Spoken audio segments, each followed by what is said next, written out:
Saya akan menanggapi soal yang pertama, bagaimana saya mentransfer dan menerapkan pengetahuan yang saya dapatkan dalam pendidikan guru penggerak di sekolah saya. Sebagai pemimpin pembelajaran, saya akan mentransfer dan menerapkan pengetahuan yang saya dapatkan dalam pendidikan guru penggerak di sekolah saya dengan beberapa langkah. Yang pertama, saya akan menyusun rencana program guru penggerak yang dapat saya terapkan di sekolah saya. Yang kedua, saya akan berkomunikasi atau berkoordinasi dengan Bapak Kepala Sekolah tentang program yang telah saya buat. Yang ketiga, saya akan mensosialisasikan dan membagikan pengetahuan yang saya dapatkan dalam program pendidikan guru bergerak kepada komunitas praktisi yang ada di sekolah saya.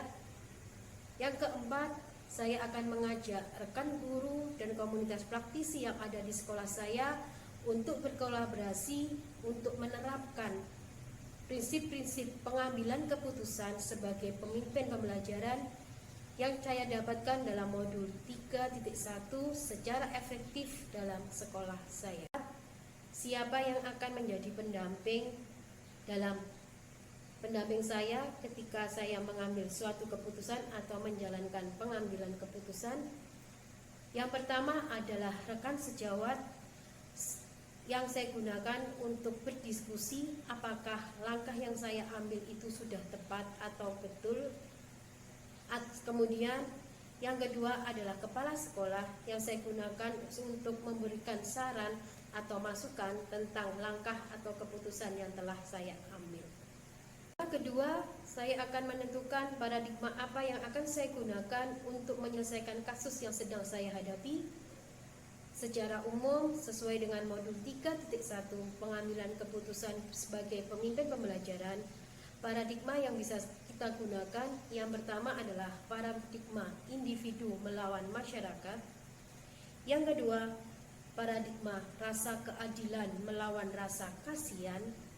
Yang ketiga, paradigma kebenaran melawan kesetiaan.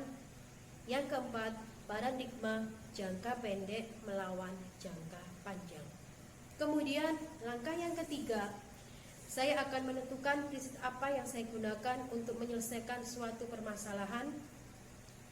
Bisa saya menggunakan prinsip berpikir berbasis kepedulian. Bisa saya menggunakan prinsip berpikir berbasis hasil akhir. Dan yang ketiga, saya bisa menggunakan prinsip berpikir berbasis peraturan.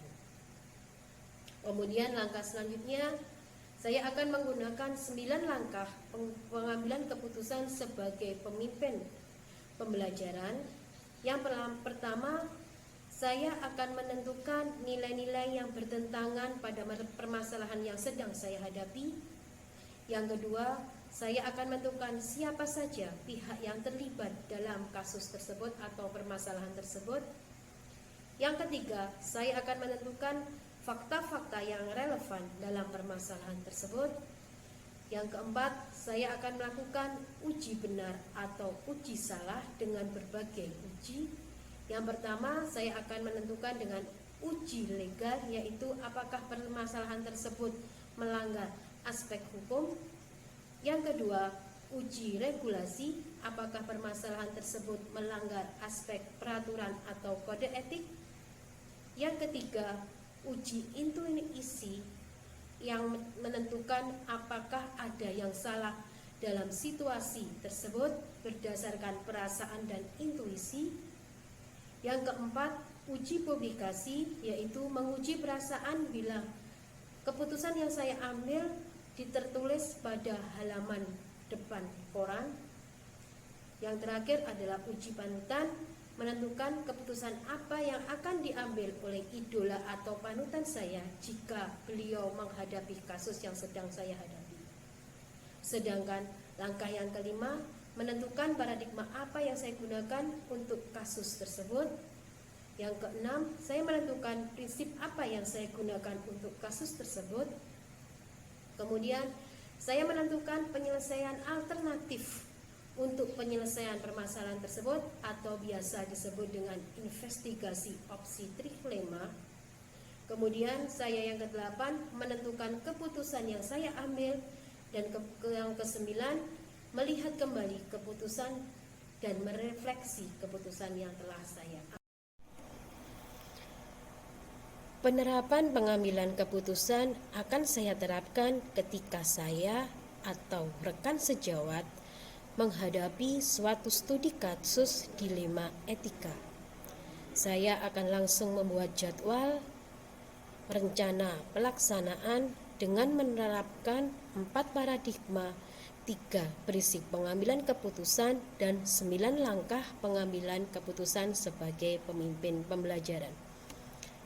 Hal ini saya lakukan sebagai langkah awal dalam kegiatan berlatih dalam pengambil keputusan agar kedepannya saya menjadi seorang pemimpin yang bisa mengambil keputusan dengan tepat tanpa ada ragu yang berkaitan dengan dilema etika serta tidak memihak kepada pihak yang melakukan permasalahan.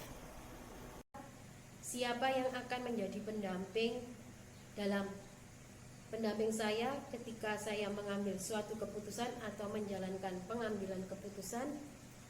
Yang pertama adalah rekan sejawat yang saya gunakan untuk berdiskusi apakah langkah yang saya ambil itu sudah tepat atau betul. Kemudian yang kedua adalah kepala sekolah yang saya gunakan untuk memberikan saran atau masukan tentang langkah atau keputusan yang telah saya